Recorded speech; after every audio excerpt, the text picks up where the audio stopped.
예수님께서 십자가에서 피 흘려 죽으셨습니다. 예수님께서 십자가에서 피 흘려 죽으신 이유가 무엇이라고 생각을 하십니까? 성경은 거기에 대해서 뭐라고 답을 하고 있겠습니까?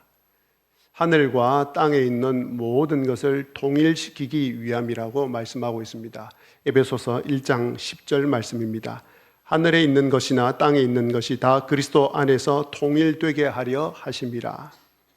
이 에베소서 1장 10절을 다르게 표현하면 하늘의 뜻이 땅에 이루어지도록 하는 일입니다.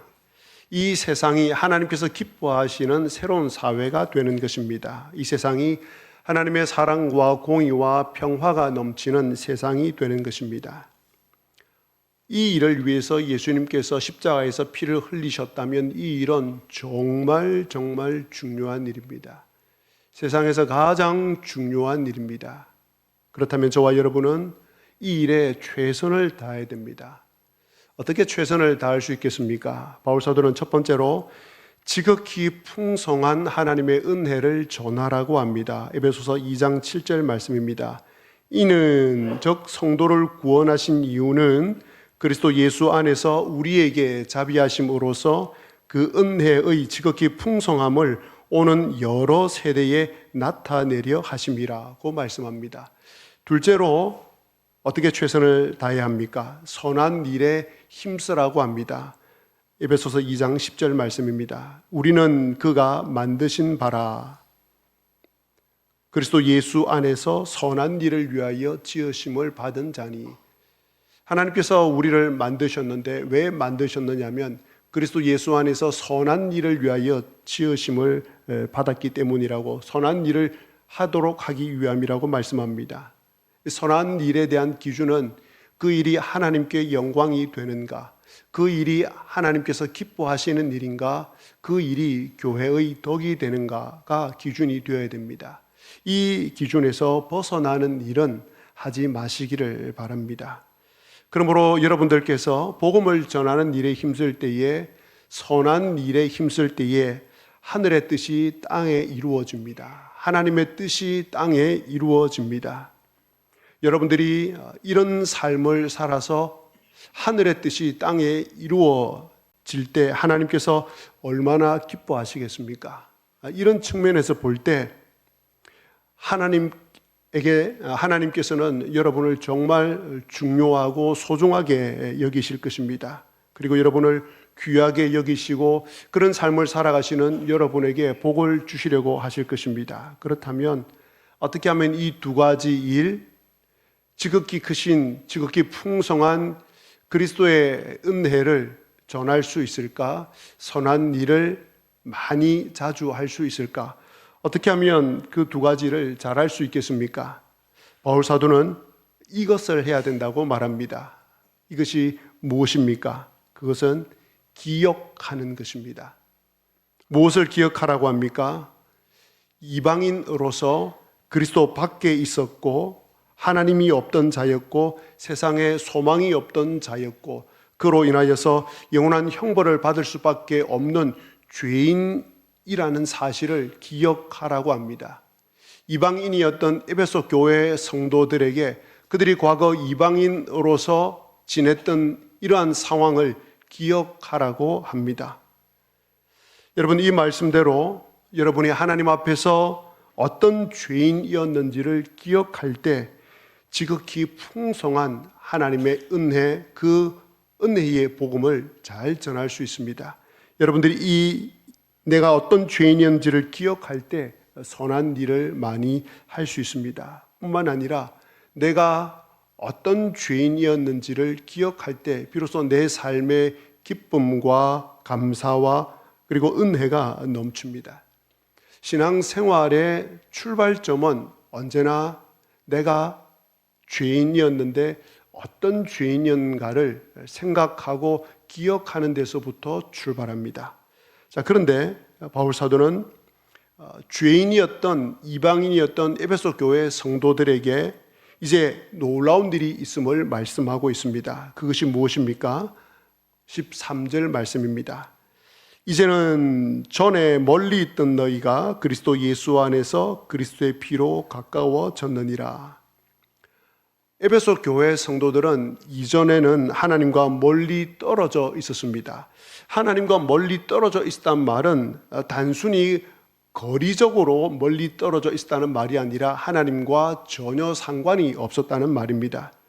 이방인들은 하나님과 전혀 상관이 없었기 때문에 유대인들이 누리던 축복을 하나도 경험하지 못하며 살았습니다. 그런데 이제 그런 그들이 그리스도 안에서 하나님과 가까워졌다고 말합니다. 하나님과 친밀한 관계가 되었다는 뜻입니다. 이 가까워졌다라는 뜻을 우리가 잘 이해하기 위해서는 예루살렘 성전으로 설명을 들어보아야 합니다. 예루살렘 성전에는 유대인의 뜰과 이방인의 뜰이 있었습니다.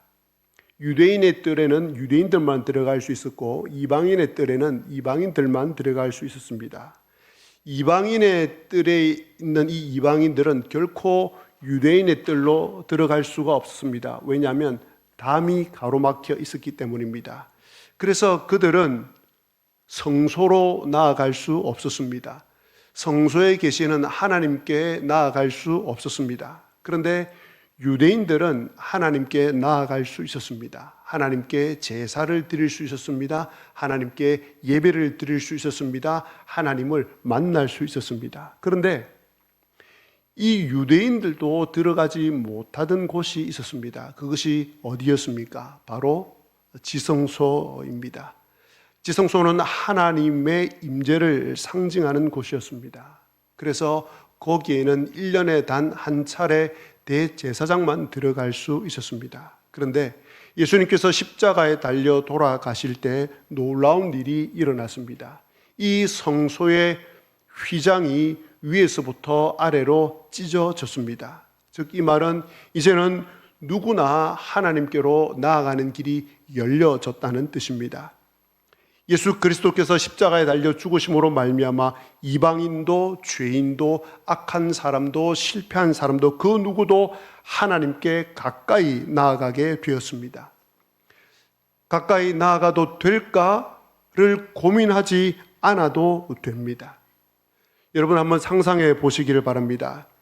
평생 동안 단 한 번도 성소에 계시는 하나님께 예배를 드려본 적이 없는 이방인이 드디어 하나님 앞에 나아가게 되었습니다. 심지어 유대인들조차도 들어갈 수 없었던 그 지성소에 들어가게 되었습니다. 지성소에 계시는 그 하나님 앞에 설 수 있게 되었습니다. 얼마나 놀라운 일이며 얼마나 영광스러운 일입니까?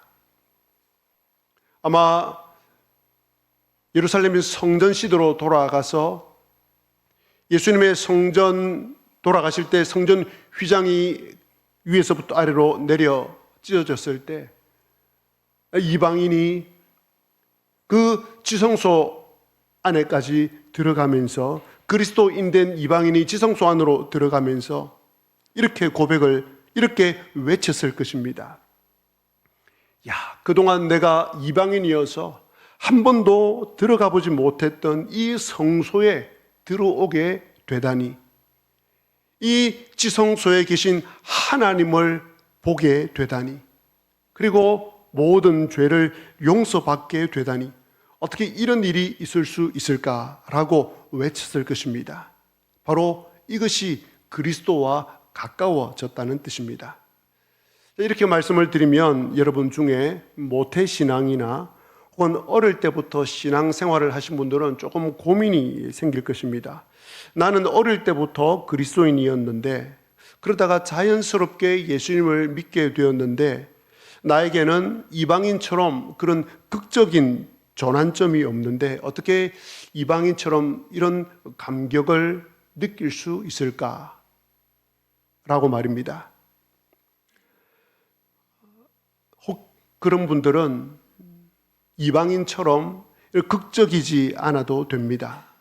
오히려 초등학교, 중학교, 고등학교를 다니면서 또 다니면서 교회 생활을 하면서 여러 번 갈등하고 고민하면서 또 중학교, 고등학교 때 여름, 겨울, 여름 수련회, 겨울 수련회 참석하면서 한 번, 두 번 예수님 믿는 사람은 손을 들으라고 했을 때 손을 또 들었다가 내렸다가를 반복하면서 어느 날 자연스럽게 내가 예수님을 믿고 있는 것을 발견하게 되었을 것입니다.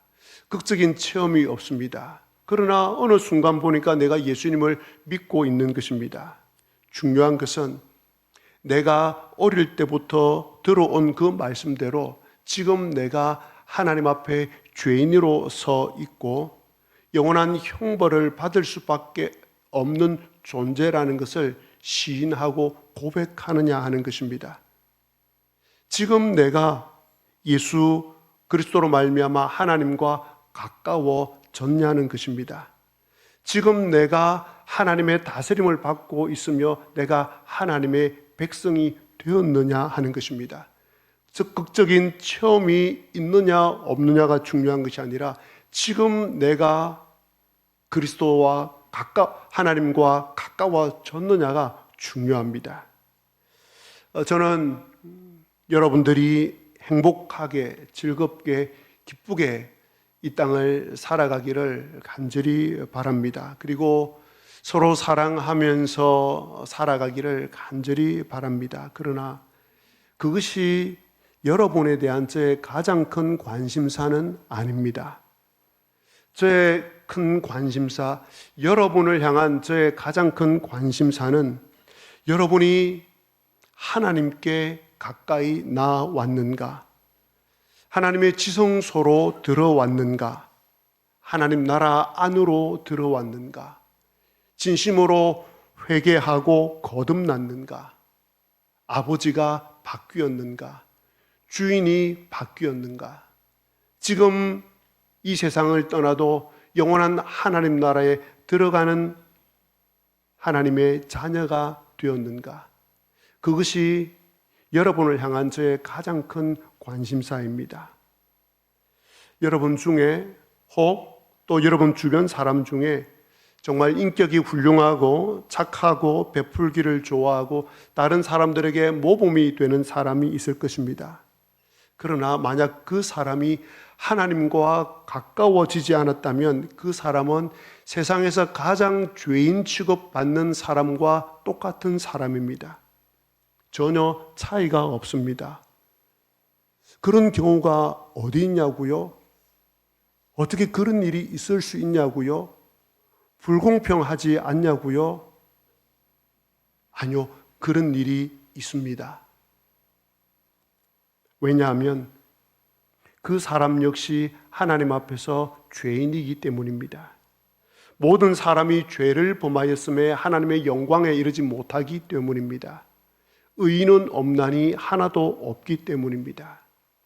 그 사람의 인격의 훌륭함과 선함과 도덕성과 윤리 그 모든 것에 관해서 그분은 모범적인 사람일 수 있습니다. 그러나 그가 그리스도 밖에 있다면, 그리스도로 말미암아 하나님과 가까워지지 않았다면, 하나님께서 계시는 그 지성소에 들어가지 못하는 사람이라면 그는 하나님의 영광에 이르지 못하는 죄인입니다. 그러나 성도는 다릅니다. 성도는 예수 그리스도와 가까워졌기 때문에 출입증이 없이는 결코 들어가지 못하는 세계 최고의 기업이라 일컬어지는 그 기업의 대기업의 회장실까지 그냥 들어갈 수 있는 사람과 같습니다. 성도는 왕궁의 안방에서 왕과 함께 식사할 수 있는 사람과 같습니다. 아니, 그런 것들과는 도무지 비교할 수 없는 사람이 성도입니다. 온 천하 만물을 만드신 하나님의 보좌 우편에 앉아 있는 사람입니다. 성도는 그 하나님을 아버지라 부르는 사람입니다. 그러면 어떻게 그런 일이 일어날 수 있겠습니까? 어떻게 하나님께 가까이 나아갈 수 있겠습니까? 그 지성소에 계신 영광스러운 하나님을 만날 수 있는 사람이 될 수 있겠습니까? 그것은 그리스도의 피로 말미암음입니다. 13절 말씀입니다. 이제는 전에 멀리 있던 너희가 그리스도 예수 안에서 그리스도의 피로 가까워졌느니라. 에베소서 1장 7절은 동일하지만 비슷하게 이렇게 말합니다. 우리는 그리스도 안에서 그의 은혜의 풍성함을 따라 그의 피로 말미암아 속량 곧 죄 사함을 받았느니라 라고 말입니다. 이 구절은 기독교 신앙의 핵심입니다.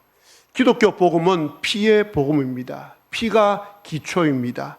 피가 없이는 아무것도 없습니다. 피가 전부입니다. 이것이 모든 기독교 신앙에 선행되어야 됩니다. 이것이 없으면 결코 기독교에는 소망이 없습니다. 어떤 사람들은 선한 삶으로 하나님께 가까이 나아갈 수 있고 하나님과 가까워질 수 있다고 또 그것이 가능하다고 말합니다. 자선 사업을 많이 하는 사람, 불쌍한 사람을 많이 도와주는 사람, 그들을 위해 자신의 소유를 다 포기하는 사람, 큰 희생을 치르는 사람, 안락한 삶을 버리고 외딴 섬에 있는 가난하고 소외된 사람들을 위해서 들어가는 사람, 그런 사람, 이런 모든 사람들은 천국에 충분히 들어갈 수 있다고 사람들은 생각합니다. 그런 사람들이라면, 그런 나의 남편이라면, 그런 나의 아내라면, 그런 나의 가까운 이웃이라면, 그런 나의 친구라면 당연히 천국에 들여보내줘야 한다고 세상 사람들은 말하고 생각합니다. 그러나 오늘 하나님은 그렇지 않다고 말씀합니다. 오직 영광스러운 하나님 앞에 나아갈 수 있는 유일한 길은 그리스도의 피로 말미암이라고 말씀합니다. 그리스도의 피가 있어야 된다고 말씀합니다. 세상 밖에서뿐만 아니라 교회 안에서도 왜곡된 진리가 있습니다. 신약 성경에 보면 바리새인들이 나옵니다. 그들은 경건한 사람들이었습니다. 그들은 율법을 잘 지키며 살았습니다. 그들은 스스로 말하기를 토색, 불의, 간음 이런 비윤리적인 행동을 하지 않는다고 말했습니다. 그리고 그들은 11조와 각종 헌금 등 아주 외적인 신앙생활도 잘했습니다. 그들의 이 경건 생활과 예배드리는 모습을 보고 많은 사람들이, 많은 유대인들이 존경했습니다. 그러나 그들에게 가장 큰 문제가 있었습니다. 무엇이었겠습니까? 그들은 자신을 죄인이라고 생각하지 않았습니다. 그러면서 그들은 실제로 온갖 교묘한 악을 행하였습니다. 그런 그들에게 예수님께서는 화를 선포하셨습니다. 그들의 외식과 위선을 책망하셨습니다. 심지어 독사의 자식들이라고까지 말씀하시면서 그들을 책망하시고 그들이 돌아오기를 원하셨습니다. 그럼에도 불구하고 그들은 돌아오지 않았습니다. 오늘날 교회 안에 이런 바리새인과 같은 사람들이 있다면 교회 안에 있지만 그는 성도가 아닙니다. 하나님과 상관이 없는 사람입니다. 하나님께서 계신 그 영광의 지성소에 들어가 본 적이 없는 사람입니다. 반대로 죄인이라고 말을 하기는 하는데 죄인처럼 행동하지 않는 사람도 있습니다. 정말 겸손하게 죄인처럼 행동하지 않는 사람 또한 내가 하나님께 가까이 나아간 사람인지 스스로 돌아보아야 하겠습니다.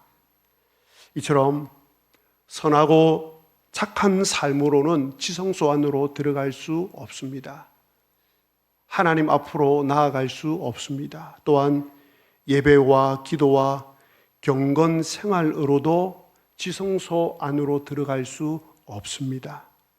내가 행한 그 어떤 일로도 하나님을 만날 수 없고 하나님께 가까이 나아갈 수 없습니다. 스스로는 결코 하나님 앞에 나아갈 수 없습니다. 오늘 말씀을 보시기 바랍니다. 가까워졌느니라 라고 바울 사도는 말하고 있습니다. 가까워졌다라는 이 동사 시제는 여러분들이 잘 아시는 대로 수동태입니다.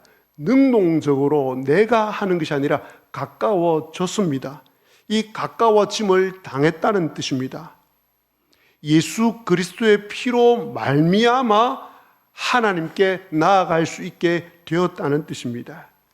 오직 예수님의 피로 모든 인간은 하나님께 나아갈 수 있고 하나님을 만날 수 있습니다.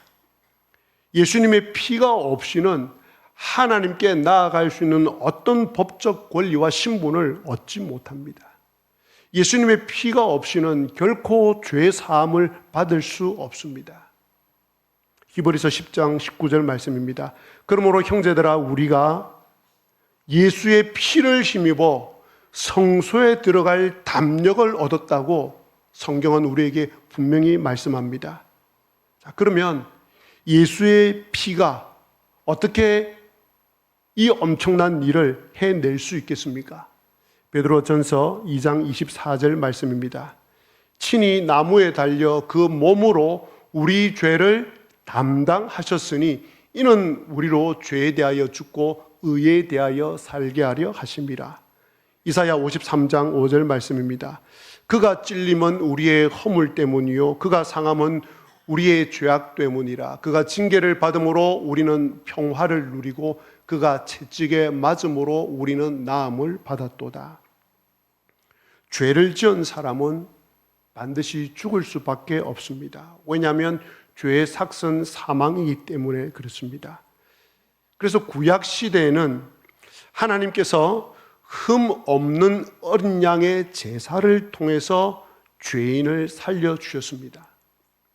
죄를 지은 죄인들이 죽어야 되는데 하나님께서 흠 없는 어린 양이 대신 죽게 하시고 그 피를 뿌림으로 말미암아 죄를 지은 사람이 용서를 받게 되었습니다. 바로 이 예수님께서 흠 없는 어린 양으로 오셨습니다. 그러므로 죄인된 인간이 모든 죄를 용서받을 수 있는 유일한 방법은 예수님께 자신의 모든 죄를 맡기는 것입니다. 담당시키는 것입니다. 예수님께서는 그래서 인간이 맡겨준 그 모든 죄를 대신 지시고 십자가에서 죽으셨습니다. 죄인된 인간이 채찍으로 맞고 죽어야 되는데 대신 예수님께서 채찍으로 맞고 피 흘리시고 죽으셨습니다. 어떤 사람은 이렇게 반문합니다. 아니 어떻게 겨우 예수 한 사람의 피가 모든 인류의 죄를 용서할 수 있단 말입니까? 겨우 예수 그리스도 한 사람의 피가 어떻게 모든 인류의 죄를 용서할 수 있단 말입니까? 겨우 예수의 피가 아니기 때문입니다. 겨우 예수의 피가 아니기 때문입니다. 예수님은 온 천지 만물을 만드신 참 신이십니다. 만물을 다스리시는 분이시며 만물 안에 충만하게 계신 분이시며 만물 위에 계신 분이십니다. 저울을 갖다 놓고 한쪽에는 온 세상 만물을 다 올려놓고 한쪽에는 예수 그리스도의 피를 올려놓아 보십시오. 그러면 저울이 어느 쪽으로 기울어지겠습니까? 예수 그리스도의 피 쪽으로 저울이 기울어집니다. 그것이 예수 그리스도의 피 보혈의 가치요 무게입니다. 어떻습니까? 여러분은 그리스도의 피로 말미암아 하나님과 가까워졌습니까? 지성소로 들어가서 하나님의 영광을 보는 성도가 되었습니까? 그렇다면 예수님의 피가 여러분을 향해 외치는 소리가 들리십니까? 나는 죽었고 대신 너는 살았다. 나는 심판의 형벌을 받았고 대신 너는 자유롭게 되었다. 이 소리가 들리십니까? 그리고 이 사실이 믿어지십니까? 그렇다면 이렇게 외쳐보시기를 바랍니다. 나는 그리스도의 피로 말미암아 죄 씻음을 받았다. 그리스도 안에 있는 나에게는 이제 더 이상 정죄함이 없다. 이제 나는 그리스도를 통하여서 하나님 앞으로 나아갈 수 있게 되었다. 그 영광의 보좌 앞으로 당당히 나아갈 수 있게 되었다. 비록 나는 부족하여도, 나는 선한 사람이 아닐지라도, 선한 행위를 매일 매순간 하지 않을지라도 예수 그리스도의 피로 말미암아 나는 하나님께서 계신 그 보좌 우편에 나아갈 수 있고 그 영원한 하나님께서 계신 하늘나라에 당당히 들어갈 수 있게 되었다. 그것도 넉넉히 들어갈 수 있게 되었다라고 외쳐보시길 바랍니다. 그래서 바울 사도는 이렇게 외칩니다. 나는 우리 주 예수 그리스도의 십자가 외에는 결코 자랑할 것이 없나니. 사랑하는 성도님, 예수 그리스도의 피가 여러분 위에 뿌려졌습니까? 그렇다면 그 피로 말미암아 여러분은 하나님과 가까워졌습니다. 그 피로 말미암아 여러분은 의롭다함을 받았습니다. 그 피로 말미암아 성소에 들어갈 담력을 얻게 되었습니다. 그 피로 말미암아 죽음과 영원한 형벌과 지옥의 권세를 이기게 되었습니다. 이 확신을 가지시기 바랍니다. 마귀가 여러분이 죄를 지을 때마다 아무리 비웃고 여러분을 뭉개고 너는 더 이상 안 되라고 할 때마다 그 마귀의 속삭임에 비웃으시기를 바랍니다. 그리고 보혈의 능력을 의지하시기를 바랍니다. 그 피를 전하며 살아가시기를 바랍니다. 바울 사도처럼 나는 우리 주 예수 그리스도의 십자가 외에는 자랑할 것이 없노라고 외치시기를 바랍니다.